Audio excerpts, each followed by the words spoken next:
Hola amigos de Semillas de Esperanza, muy buenos días y ya estamos listos para empezar un jueves más, 8 en punto de la mañana, en esta recta final de este estudio que empezamos en enero, ya estamos hoy 24 de julio, a dos clases, a dos jueves más de terminar el material discerniendo el problema del hombre.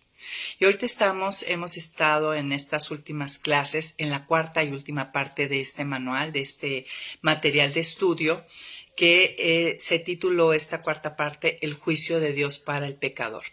Y vimos que el primer juicio es que es separado de Dios y con esto trae la muerte espiritual. Un segundo juicio fue expuesto al pecado, al estar separado, queda expuesto en indefensión, en esclavitud del pecado, en una cadena descendente. También vimos que otro juicio de Dios para el pecado del pecador y el pecador, por lo tanto, es la muerte física, que lo vimos en las últimas dos clases, y hoy veremos un tema que sinceramente pocas veces lo tocamos, que es el juicio final. Y sin embargo, Hebreos dice que es una de las enseñanzas elementales. Y bueno, ese va a ser nuestro tema de hoy, el juicio final. Y de seguro todos hemos escuchado este término del juicio final. De hecho, me metí ahí a internet y descubrí que hay una docena de películas que se titulan así, el juicio final, ¿no? Hay muchas películas que tratan de explicar lo que es el juicio final. Y veía que todas estas películas están relacionadas con la destrucción de la tierra. Pero hablando bíblicamente, lo que Dios nos muestra en su palabra, el juicio final se refiere a la destrucción de la tierra, el fin del mundo. Realmente a eso se refiere el juicio final dentro de la Escritura. ¿Tú qué entiendes por el juicio final? ¿Qué comprendes que pasará el juicio final? ¿Crees que es una realidad o que es un cuento de érase una vez o de hadas o algo que ha inventado Marvel para hacer unas buenas películas, unas emocionantes historias de cómo hay héroes que rescatan al mundo de su exterminio? Pues bueno, yo no sé si tú ya habías relacionado el juicio final con el día en que la humanidad se presentará delante de Dios, del Creador, a rendir cuentas. ¿Tú asocias el juicio final con eso, con la rendición de cuentas que dará toda la humanidad delante del trono de Dios, del gran Dios creador y juez? Y la pregunta obvia es, ¿realmente voy a tener que rendir cuentas? La Biblia habla de eso. La Escritura, Dios nos revela en su Escritura que si hay un momento en que todo hombre estará delante de él rindiendo cuentas por su vida, pues miren, como les decía, por un lado, Hebreos 9:27, que fue uno de los versículos que vimos la semana pasada, es que dice que está estipulado que el hombre muera una sola vez, señalando a que no hay reencarnación y después de esto el juicio. Es claro, es sencilla la Escritura. Está estipulado que el hombre muera una sola vez, o sea, tenemos una sola oportunidad para vivir aquí en este tiempo y después de esto el juicio. Por otro lado, allí en Hebreos 6, versículo 1 y 2, miren lo que dice. Dice, por lo tanto, o sea, es un llamado a los creyentes. Dice, por lo tanto, dejemos a un lado las enseñanzas elementales acerca de Cristo y avancemos hacia la perfección. Otras versiones dicen hacia la madurez. No volvamos a cuestiones básicas, tales como el arrepentirnos de las acciones que nos llevan a la muerte, o la fe en Dios, o las enseñanzas acerca del bautismo, o la imposición de manos, o la resurrección de los muertos y el juicio eterno. Entonces aquí el autor de Hebreos está llamando a los hijos de Dios, a los creyentes, que dejemos estas enseñanzas elementales, y dentro de las enseñanzas elementales está el juicio final, el juicio que hará Dios al final de los tiempos. Así que esta es una enseñanza básica. No sé si tú, yo particularmente y honestamente, es la primera vez, por supuesto, que habíamos en diferentes estudios tenido la lectura o la comprensión, pero muy básica de lo que es el juicio final. Y para mí, no sé para ti, es la primera vez que entro a profundidad de este tema. Y veo que es de gran relevancia, es de las enseñanzas elementales, lo que todo nuevo creyente debe de saber junto con el arrepentimiento de mis pecados, junto con el bautismo. Viene el juicio final. Miren, aquí en el Salmo 9, vean lo que dice el versículo 7 y 8. Pero tú, Señor, permaneces para siempre. En otras versiones dice, pero tú, Señor, eres eterno. O sea, en ti no está el tiempo. Tú has estado siempre, no hay un inicio en ti. Y tienes preparado tu tribunal de justicia. Con justicia juzgarás al mundo, con rectitud juzgarás a las naciones. Eso es lo que dice la Escritura acerca de nuestro Creador, que Él a la vez reina con justicia y juzgará y tiene preparado un tribunal. Entonces, eso es lo que hoy será el tema de este día. ¿Qué es el juicio final? Vamos a contestar con claridad qué es el juicio final. ¿Cuándo sucederá? ¿Tú sabes cuándo sucederá el juicio final? ¿Qué sucederá en este juicio? ¿Será únicamente la renovación del mundo, de las cosas que conocemos? ¿Quiénes se van a presentar delante de este gran trono blanco? Pues todo eso, quédate aquí con nosotros. Todo esto estaremos contestando en este día. ¿Y qué les parece si oramos? Muchas gracias, Ivonne, Alma, Ela, Aide. Gracias a todas nuestras amigas, Edith, que se conectan jueves a jueves con nosotros. Nos anima mucho que estén aquí. Pues bueno, Señor, te damos muchas gracias. Nos has llevado a perseverar. Sabemos que es una marca de sobrenaturalidad, Señor, que el que tú nos lleves a permanecer en ti, en tu palabra, y pues queriendo, anhelando, Señor, la madurez y el entendimiento de las cosas, de tu revelación. Bendice este tiempo y este tema, Señor, que lo podamos ver con toda la realidad que existe este día, que tú has designado. Y tú, pues, da comprensión y convicción a todo lo que estaremos leyendo en tu palabra. En el nombre de Jesús. Amén. Muy bien, listas para empezar. Ya están ahí con su café. ¿Qué tal una libreta, tu Biblia? Hoy vamos a ver muchos pasajes, increíble todo lo que habla la Escritura. De hecho, no vamos a ver todos, escogí algunos, pero la Escritura habla muchísimo de principio a fin sobre este juicio final. Nosotros en los clases anteriores, en los estudios anteriores, entendimos que Dios puso eternidad en el corazón del hombre y que hay vida después de la vida. El punto es cómo será esta vida y dónde será esta vida después de la vida. Sí o sí, vamos a seguir viviendo nuestras almas, pero ¿cómo y dónde? ¿Qué va a suceder después de esta vida? Miren, el enemigo de Dios ha engañado a la mayoría de los hombres haciéndonos creer que podemos vivir como queramos, ¿sí? Sin que algún día vayamos a tener que dar cuentas a nuestro Creador. Y esto es una mentira y esto es un engaño. El juicio final es el evento en que Dios va a juzgar a toda la humanidad. Ahí en Apocalipsis 20, vamos a Apocalipsis capítulo 20, del versículo 11 al 15 vamos a leer juntos. Dice, aquí ya sabemos que Apocalipsis fue escrito por Juan en la isla de Patmos. Dios le dio una revelación espacial a Juan de las cosas futuras que pasarían. Y aquí tenemos a Juan escribiendo sobre esta revelación. Dice, vi también un gran trono blanco y al que estaba sentado en él. De su presencia huyeron la tierra y el cielo, y no se volvió a hallar su lugar. Vi entonces de pie ante Dios a los muertos, grandes y pequeños. Unos libros fueron abiertos y después otro más, que es el libro de la vida. Los muertos fueron juzgados conforme a sus obras y conforme a lo que estaba anotado en los libros. El mar entregó los muertos que yacían en él. También la muerte y el Hades entregaron los muertos que yacían con ellos. Y cada uno fue juzgado conforme a sus obras. Luego la muerte y el Hades fueron lanzados al lago de fuego. Esta es la muerte segunda. todos los que no tenían su nombre registrado en el libro de la vida fueron lanzados al lago de fuego. Y este pasaje nos está describiendo ese día del juicio final.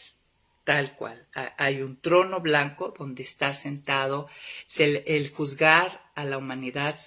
Dios Padre se lo ha concedido a Jesucristo, a su Hijo, que fue el que vino y hizo juicio y justicia a través de la cruz.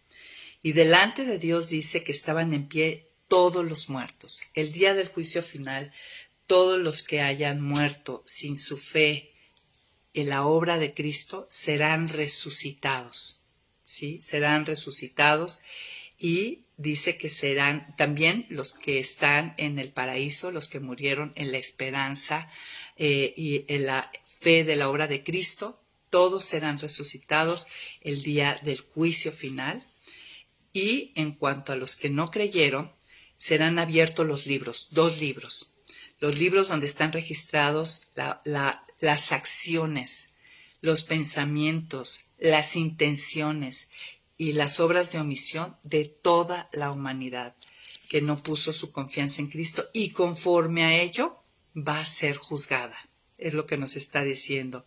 Y también se abrirá el libro de la vida. Y el libro de la vida, los nombres que no fueron inscritos en él, que no fueron predestinados para salvación, ahí pues el que diga, no, yo merezco, en este juicio yo no debo de estar, ahora sí que, perdón, en el libro de la vida tú no estás, y vas a ser, el libro de la vida están todos los llamados, los escogidos, los que han puesto su fe en la obra de Cristo.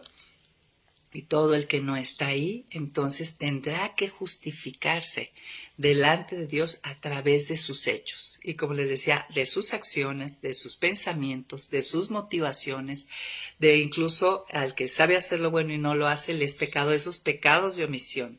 Entonces, y dice que el mar resucitarán estos muertos que estaban en el Hades, porque cuando morimos un creyente en Jesucristo va al paraíso. Y el no creyente en Jesucristo va al Hades. Dice que el mar entregó los muertos que yacían a él. También la muerte y el Hades entregaron los muertos que yacían con ellos. Y cada uno fue juzgado conforme a sus obras. Y una vez que fueron juzgados, dice, luego la muerte y el Hades, pues todos salen reprobados, porque no hay manera de que un ser humano, por cuanto todos pecaron y están destituidos de la gloria de Dios, no hay manera que el hombre por sí mismo se pueda justificar delante de un Dios santo y perfecto. Entonces viene la muerte segunda, ¿no? Luego la muerte y el Hades fueron lanzados al lago de fuego, y esa es la muerte segunda. Por segunda vez viene este juicio. Y es clara la escritura, todos los que no tenían su nombre registrado en el libro de la vida fueron lanzados al lago de fuego. Entonces los muertos resucitan para ser juzgados. ¿Y cómo van a ser juzgados? Minuciosamente. Miren, si nosotros vamos a Lucas capítulo 12, miren de qué manera se va a ejercer este juicio. Imagínense, delante del omnipresente, del omnisciente, ¿habrá cosa que se le escape?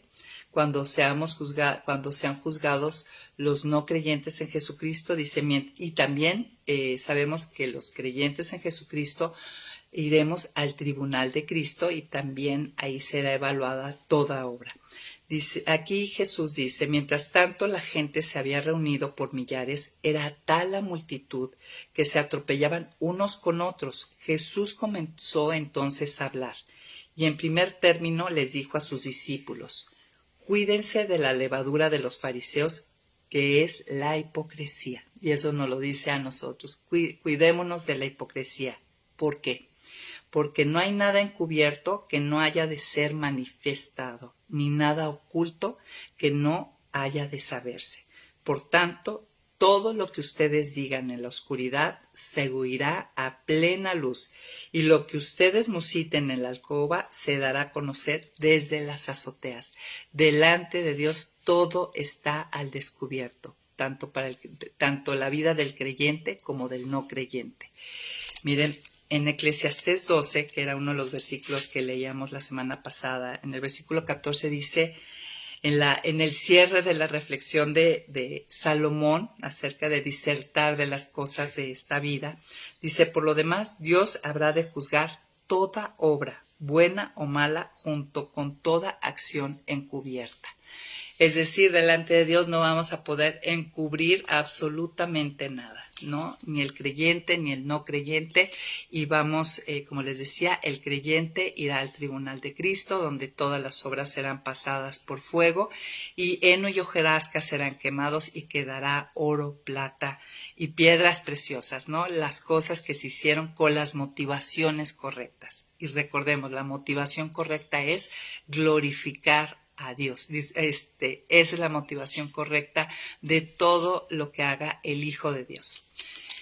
Miren, algo que hay que ver es que mi entendimiento de ese día del juicio final puede estar ensombrecido o distorsionado por mi percepción que tengo de la justicia que ejerce el hombre aquí en esta tierra. Muy seguramente nuestra idea de justicia está muy distorsionada o muy incompleta, pues por la mala práctica que el hombre tiene de la justicia. Aquí sabemos que existen los crímenes perfectos, ¿no? Donde nunca dan con el criminal, ni es llevado a juicio, ni cumple alguna condena. Sabemos que los jueces, muchos de ellos son tristemente sobornables. Sabemos que hay cadenas injustas. El otro día veía un documental en Netflix que hablaba de una persona que estuvo, no sé, 32 años, algo así, en la cárcel, y él era inocente, ¿no? Y pues nosotros vemos cantidad de atropellos en cuanto a la aplicación de la justicia aquí en la tierra. Vemos que les dan condenas mayores o menores, no de acuerdo realmente al crimen cometido, en fin, todo tipo de irregularidades dentro de la aplicación de la ley. Y muy seguramente, y así es, el hombre de alguna manera lleva esto en cuanto a la rendición de cuentas que dará delante de Dios y el juicio que él emitirá, pensando, todo el mundo piensa que va a pasar de panzazo. Y mucha gente piensa que a lo mejor yo si hago una cosita o hago otra, puedo compensar las malas obras con una que otra obra buena, pero la realidad, la pregunta sería, ¿realmente es posible evadir la justicia de Dios como aquí en la tierra muchos lo hacen? ¿Es la justicia que ejercitará Dios en el juicio final? ¿Será imperfecta? ¿Será injusta? ¿Le faltará? ¿Le sobrará? ¿Habrá cosas que no vea? ¿No? Cosas que se le escapen a este gran juez. Miren, este excelentísimo legislador y juez justo, ¿no aplicará acaso la justicia incorruptible, justa y perfecta? No lo vamos a poder evadir, no lo vamos a poder engañar y no lo podemos sobornar. Nosotros, a través de la Escritura, desde Génesis, podemos ver cómo Dios va haciendo diferentes juicios, ¿no? Y podemos nos da a conocer, nos revela al hombre cómo Él opera en su juicio. Simplemente empezamos en Génesis 3, cuando vino después de la desobediencia, vino en Génesis 3 el juicio, la consecuencia, tanto para el hombre como para la mujer, como para la tierra, ¿no? La mujer dará a luz con dolor y su deseo será para su marido, el hombre tendrá que trabajar con el sudor de su frente, la tierra le dará cardos y espinos y la tierra en sí, el mundo, sufre dolores de parto, ¿no? Vemos cómo Dios revela que sí ejerce su función como juez y dicta juicios. También vemos como legislador cómo Él lleva a cumplir la ley. Le advirtió a Adán que no comieran de ese árbol, puso una ley porque ciertamente morirán y se cumplió. O sea, Dios no está diciendo que va a ser como nosotros, diciendo que va a hacer algo y no lo hace, o como nuestras leyes humanas que están ahí pero no se cumplen, se pasan por alto. Dios muestra desde el segundo capítulo y tercer capítulo de Génesis en cuanto a esta parte de sus atributos de ser el legislador y el juez justo que dicta juicio, en consecuencia, con perfección, no con titubeo, no con que siempre no, te doy otra oportunidad. Lo que dice es, ¿no? Y se cumple. Vemos también, va pasando la historia y vemos cómo Él trae un juicio del diluvio cuando ve que ante ante la maldad que se multiplica aquí en la tierra. Luego vemos la Torre de Babel, otro juicio por la desobediencia. Él les está diciendo que tienen que ir a multiplicarse y poblar la tierra, y no, ellos se quedan en un solo lugar y construyen una torre. Así, si viene otra inundación, no nos ahogamos. Vemos juicio en Sodoma y Gomorra, donde los el área sexual de estos dos pueblos estaba verdaderamente pervertido. Vemos el juicio contra Egipto, las plagas por la obstinación de Faraón de no dejar salir a su pueblo. En fin, ¿no? Podemos ver aquí el carácter de Dios, pero eso no es todo. Hay un día especial reservado, el día del gran trono blanco, donde será el juicio final, donde será definitivamente el juicio final de toda la humanidad y donde todos tendrán que rendir cuentas. Entonces, esto es algo que es importante tomar en cuenta. En el Salmo 96, miren lo que dice el salmista del versículo 10 en adelante. Digan entre las naciones, el Señor es Rey. Y nosotros sabemos que los reyes en la antigüedad eran los que juzgaban, ¿verdad? El Señor afirmó el mundo y no será conmovido. El Señor juzga a los pueblos con justicia. Todos los juicios que Dios ha ido mostrando a través de la historia a naciones, a pueblos e individuos es con justicia. Y ante esta perfección de nuestro juez creador dice que se alegren los cielos y se regocije la tierra, que brame el mar y todo lo que contiene, que se alegre el campo y todo lo que hay en él, que todos los árboles del bosque rebosen de gozo delante del Señor, ya que viene, si el Señor viene a juzgar la tierra, y juzgará al mundo con justicia y a los pueblos con su verdad. Y esto es un consuelo, es un consuelo también para el hombre. En medio de tanta injusticia, de tanta imperfección, Dios juzga con justicia y en una justicia perfecta. Claro que cuando pensamos en el juicio final y los juicios y castigos, enseguida se va a levantar un argumento en nuestra mente. Podríamos decir, pero si Dios es un Dios de amor, y es muy cierto, pero nosotros ya vimos en atributos de Dios que es un Dios de amor y también un Dios de justicia. Y aprendimos que todos sus atributos coexisten en manera perfecta y balanceada y uno no quita al otro, ¿no? Miren, si no fuera santo y justo, no sería amoroso. Por ejemplo, me gustó este ejemplo que escuché de un predicador. Por ejemplo, si yo digo amar a los niños, ¿no? Tengo amor por los niños. Cuando salen estos pederastas, por supuesto, mi amor por ellos tendría que encender una indignación y una sed de justicia para que estas personas paguen, vayan a juicio y paguen condena delante de la ley. Yo voy a clamar voy a tener sed de justicia para que ellos paguen. ¿Se dan cuenta cómo el amor también conlleva la justicia? Es parte del amor. Y sabemos, y la Escritura nos dice, que el Dios del cielo no puede pasar por alto el pecado, y nos lo mostró desde Génesis. Miren, finalmente es nosotros mismos, el hombre en este mundo, todos anhelamos que se cumpla la justicia. Es parte de esta imagen y semejanza con que fuimos hechos, ¿no? Este sentido de justicia, de retribución, ya sea buena o mala, según lo que hagamos, es algo que es inherente a nosotros. De hecho, nos sentimos aliviados cuando un malhechor es llevado a juicio y es juzgado y condenado. Lo celebramos, así como que viene un descanso, un respiro. Esa sed de justicia se sacia. Sin embargo, sabemos que la justicia que se imparte en este mundo, como les decía, es injusta. Pero Dios dice, a Dios no se le va a ir. Dios dice que hay un tiempo para todo. Miren, aquí en Eclesiastés capítulo 3, que sabemos que es el capítulo donde Salomón dice que hay un tiempo para todo, un momento en que se nace, en que se muere, un momento en que se cosecha, un momento en que se planta. Llegamos al versículo 16 y también habla de que hay un momento en que Él va a ejercer este juicio final y su justicia perfecta. Dice, además me he dado cuenta de la maldad e inequidad que existe. donde debería impartirse justicia y prevalecer el derecho. Y en mi corazón he concluido que Dios habrá de juzgar a los justos y a los injustos, porque hay un tiempo y un lugar para todo proyecto y para toda actividad.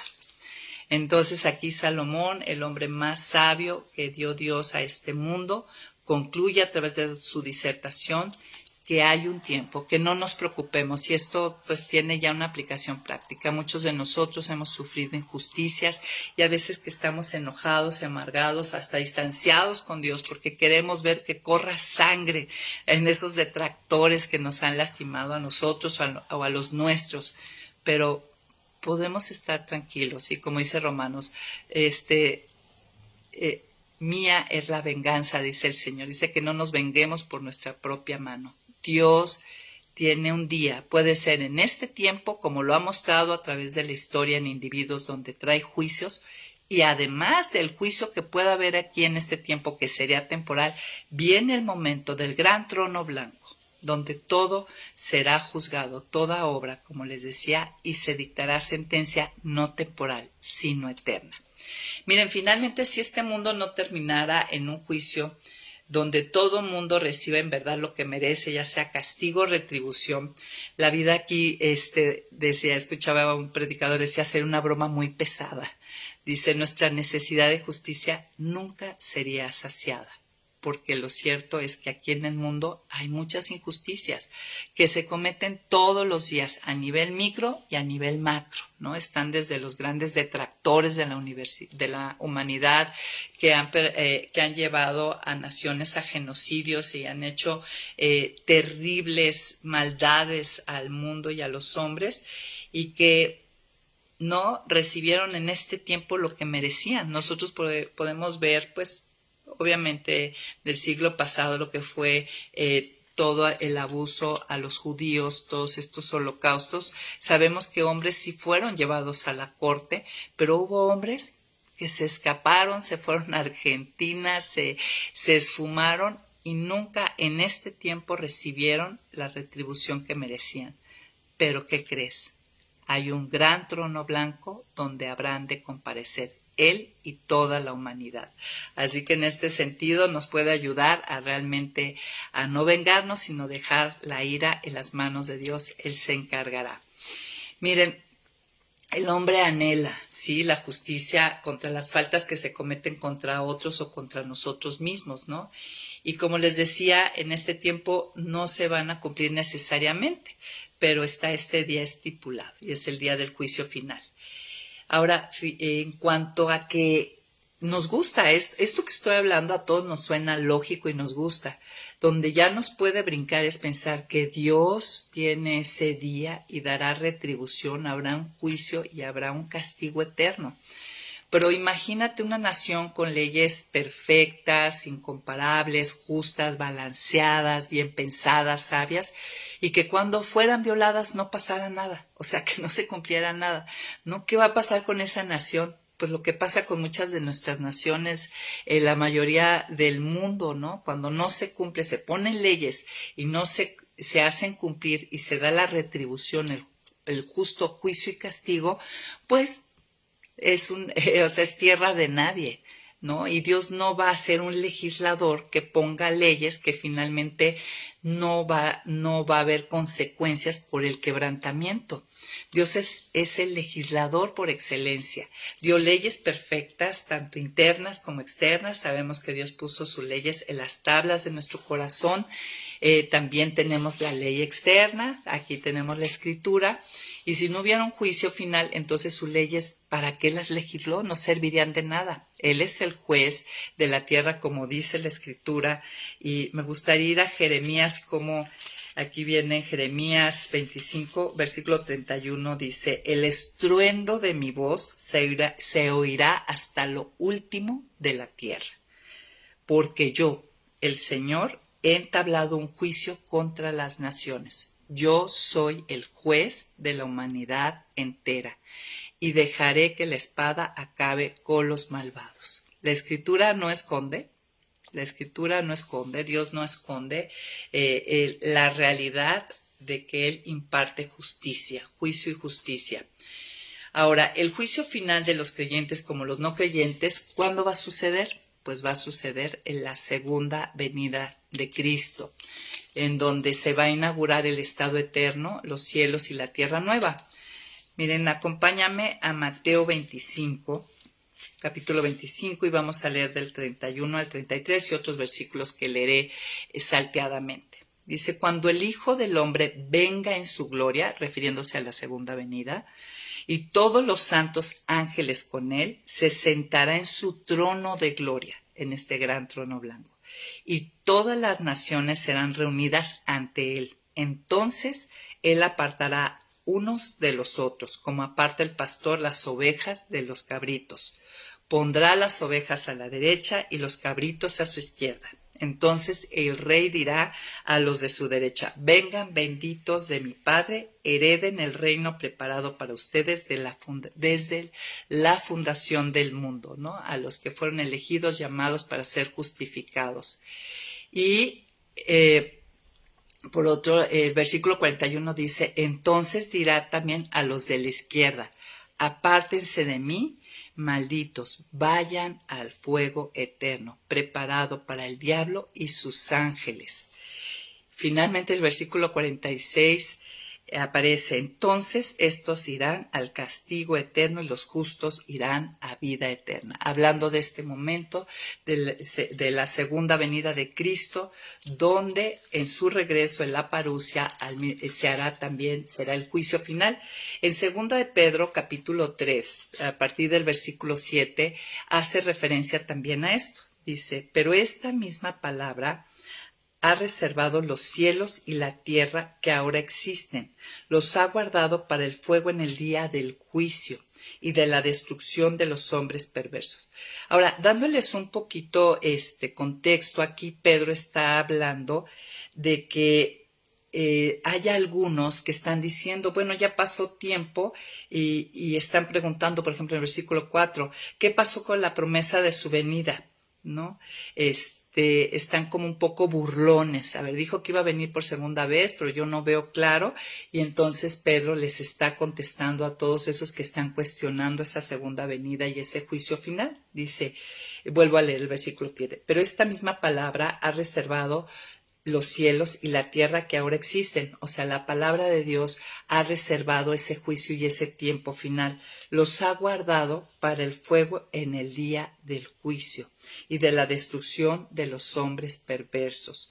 Pero no olviden, amados hermanos, que para el Señor un día es como 1000 años y 1000 años como un día.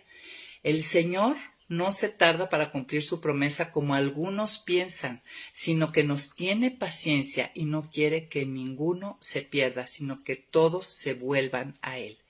Pero el día del Señor llegará como un ladrón en la noche, refiriéndose a esa segunda venida, igual que dice 1 Tesalonicenses. Ese día los cielos, ¿qué es lo que va a pasar en esa venida? Ese día los cielos desaparecerán en medio de un gran estruendo y en medio de un gran estruendo y los elementos arderán. Otros pasajes dicen que será pasada por fuego la tierra. Así como ya hubo un juicio de agua en el diluvio, ahora será un juicio con fuego y serán reducidos a cenizas. Y la tierra y todo lo que en ella se ha hecho será quemado.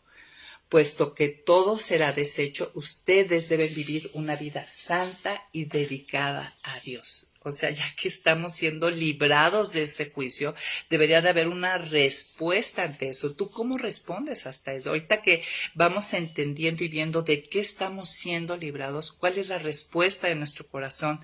Pues aquí Pedro dice, puesto que todo esto será deshecho y habrá los no elegidos, los no llamados, recibirán este juicio, ustedes deben vivir una vida santa y dedicada a Dios. Ahora, vivir una santa saben que santo es apartado con un propósito y esperar con ansias la venida del día de Dios. Ese día los cielos serán deshechos por el fuego y los elementos se fundirán por el calor de las llamas.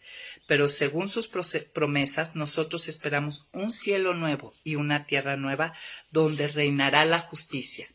Por eso, amados hermanos, mientras esperan que esto suceda, hagan todo lo posible para que Dios los encuentre en paz, intachables e irreprensibles. Este es el llamado. En lo que sucede esto y por el entendimiento que estamos siendo librados, eso, salvo quiere decir eso, librado de este juicio tremendo y de lo que sucederá al no redimido, pues nosotros, la respuesta lógica es vivir de esta manera, agradando y glorificando a Dios. Entonces, como les decía, el creyente no estará en esta condición donde todo vendrá un juicio de fuego a la tierra y de castigo al malvado, sino que iremos al tribunal de Cristo, y ahorita vamos a hablar más de eso. Miren, en vista de que Eclesiastés 12:14 dice, ya que Dios habrá de juzgar toda obra buena o mala junto con toda acción encubierta, a la vista de esto, pues hay algunas respuestas que Dios nos dice que debemos de tener ante esto, ¿no? Y por ejemplo, en 1 Corintios 4:5 dice que no juzguemos, ¿no? Que no juzguemos antes de tiempo, antes de que venga el Señor. Aquí Pablo, dando un poco de contexto, Corintios es la carta donde pasa que la iglesia se está dividiendo porque unos son de Apolos, otros son de Pablo y otros son de no sé quién, y eso te está trayendo división. Porque la gente está juzgando y está diciendo, pues este es mejor, yo prefiero a este lo hace de esta manera. Y aquí dice, en el versículo 5, dice, así que no juzguen ustedes nada antes de tiempo, hasta que venga el Señor, el cual sacará a la luz lo que está escondido y pondrá al descubierto las intenciones de los corazones. Entonces Dios le dará a cada uno la alabanza que merezca. O sea, dejen de estar alabando aquí a los diferentes maestros y predicadores y haciendo división y decir yo quiero con este o yo quiero con el otro, porque finalmente llegará el día, dice, donde realmente se va a revelar esos corazones y las intenciones, y el único que puede, la única alabanza que vale es la que Dios hace, porque es el único que ve a fondo. Por otro lado, Romanos, tenemos otra exhortación ante este juicio final, los que somos, para los creyentes. En el versículo 10 al 12 dice Pablo, así que tú, ¿por qué juzgas a tu hermano? O tú también, ¿por qué menosprecias a tu hermano? Todos tendremos que comparecer ante el tribunal de Cristo. O sea, recuerda que vas a tener que rendir cuentas como creyente. No para salvación, pero sí vas a tener que rendir cuentas de tu vida como creyente. Escrito está, vivo yo, dice el Señor, que ante mí se doblará toda rodilla y toda lengua confesará que yo soy el Señor.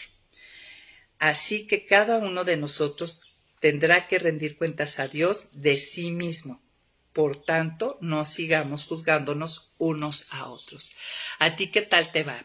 Claro que tristemente sí pasa esto dentro del cuerpo de Cristo, ¿no? Y aquí, si lees más acerca del contexto, Pablo aborda el tema de los juicios que entre creyentes se están dando, ¿no? Enfatizando que pues todos vamos a comparecer ante este tribunal y no ante nuestros hermanos. Por lo tanto, no tenemos que juzgar ni menospreciar, que es decir, considerar a otros creyentes como inferiores o menos espirituales debido a las diferencias que hay en la práctica de nuestra fe, porque aquí está hablando que unos comen una cosa y otros no comen, y es una realidad. Es una realidad, tristemente, muchas veces dentro de la familia de Dios empezamos a juzgar la fe y la práctica de la fe de otros, y aquí nos dice, no es nuestro papel, no nos toca ni juzgar ni menospreciar, porque finalmente habrá un tribunal, así que suelta el asunto, Dios se encargará. Hay un tribunal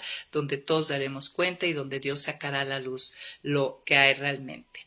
Entonces, una herramienta importante, ya que habremos de rendir cuentas, es que recordemos que Hebreos 4, del 11 al 13, tenemos aquí algo muy útil. Dice, Hebreos 4, del 11 al 13, dice, procuremos pues, ya que habrá un día que daremos cuenta, procuremos pues entrar en ese reposo para que nadie siga el ejemplo de los que desobedecieron. ¿Cómo se entra en ese reposo? Pues la palabra de Dios es viva y eficaz y más cortante que las espadas de dos filos, pues penetra hasta partir el alma y el espíritu, las coyunturas y los tuétanos, y discierne los pensamientos y las intenciones del corazón. Nada de lo que Dios creó puede esconderse de él, sino que todas las cosas quedan al desnudo y descubierto a los ojos de aquel a quien tenemos que rendir cuentas. Pues la disciplina de la vigilancia. ¿Se acuerdan, amigos, el año pasado en Cambios Profundos? La disciplina de la vigilancia. Y esa se ejercita mucho cuando venimos a la palabra. Dios pone al descubierto cosas que ni el mejor consejero bíblico, terapeuta, psicólogo o lo que tú me pongas puede entrar. Dios abre y revela y muestra lo que hay para que podamos llevarlo delante de Él y pedirle que Él lo corrija, que lo elimine, que levante, en fin, ¿no? Todo está al descubierto delante de Él y dice que ya que está todo el descubierto y tenemos la palabra de Dios como eso que descubre y hemos de rendir cuentas, pues echemos mano. De verdad es maravilloso ver cómo Dios nos va mostrando y revelando a través de su palabra. Aparte lo hace de una manera tan amorosa que es conquista, ¿no? Nos da el querer como el hacer, no nos desanima. Otra aplicación la podemos llevar en Eclesiastés capítulo 11. Miren lo que le dice, a la luz de que vamos a dar cuentas, miren lo que le dice a los jóvenes. Dice, alégrate, joven, aprovecha tu juventud. Bríndale placer a tu corazón mientras dure tu adolescencia. Déjate llevar por donde tu corazón y tus ojos quieran llevarte, pero debes saber que de todo esto Dios te pedirá cuentas. Echa fuera de tu corazón el enojo, aparta de tu ser la maldad, porque la adolescencia y la juventud también son vanidad.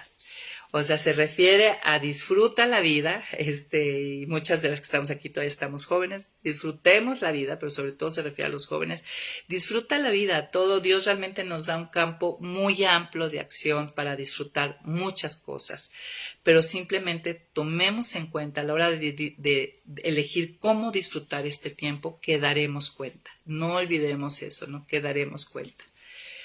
Por último y finalmente, pues estas fueron como exhortaciones para los creyentes en Jesucristo si hemos depositado nuestra confianza. Pero si tú realmente no has depositado tu confianza en Cristo, si no has querido rendirte, identificarte, entender que tienes una separación de Dios, que el pecado te trae una separación, si vives como autoengañado en que no importa, que el pecado no tiene consecuencias, la palabra de Dios no lo ha dicho. El pecado trae juicio, trae consecuencias, trae muerte espiritual, trae separación. Estamos destituidos. Romanos 6:23 lo dice, estamos, por cuanto todos pecados, estamos destituidos de la gloria de Dios. Si tú no, Dios te está llamando, se te ha predicado el evangelio, si oís, como dice la palabra, si oímos hoy su voz, no endurezcamos nuestros corazones. No sé qué argumento o qué se levante en nuestra mente, en nuestro corazón para impedir entregarnos, identificarnos con el Señor, vernos como pecadores, recibir su perdón y ser adoptados como hijos.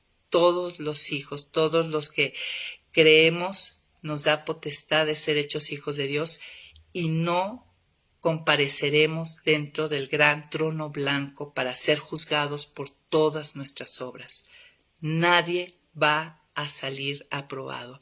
Nadie puede justificarse a sí mismo, porque como vimos, todo está desnudo y al descubierto delante de Dios, y va a ser un juicio minucioso. Y como un Dios legislador, justo, juez de la tierra, tiene que hacer cumplir la ley y las consecuencias de la ley. Entonces, si hoy es tu día de salvación, de rendirte ante Dios, hazlo, no te resistas más. Y con esto acabo. Y pues gracias por estar aquí, Aide, Ana Luisa y todas nuestras amigas. ¿Y qué tal? Conectémonos al Zoom y compartamos pues con qué nos quedamos este día. Quiero invitarte a que te inscribas en nuestro canal de YouTube, Centro de Consejería Semillas de Esperanza. Todos nuestros materiales que teníamos aquí en Facebook pues como muchos ya se dieron cuenta, Facebook ya no nada más deja que estas clases o los materiales puedan ser guardados un mes y después ya los borra. Entonces hemos estado pasando los diferentes estudios al canal de YouTube y ahí puedes encontrarnos y te animamos a que te inscribas si te son de utilidad algunas de las cosas que aquí hemos preparado para ti. Y ahorita nos vemos en el Zoom. Un abrazo y nos vemos próxima semana. Estamos a 2 clases de terminar. Próxima semana veremos otro tema que nunca se habla, el infierno. ¿Realmente qué es el infierno? ¿Qué va a pasar en el infierno? ¿Sabes que Jesús habló más del infierno que del cielo? Bueno, próxima semana, no te lo pierdas. Bye bye.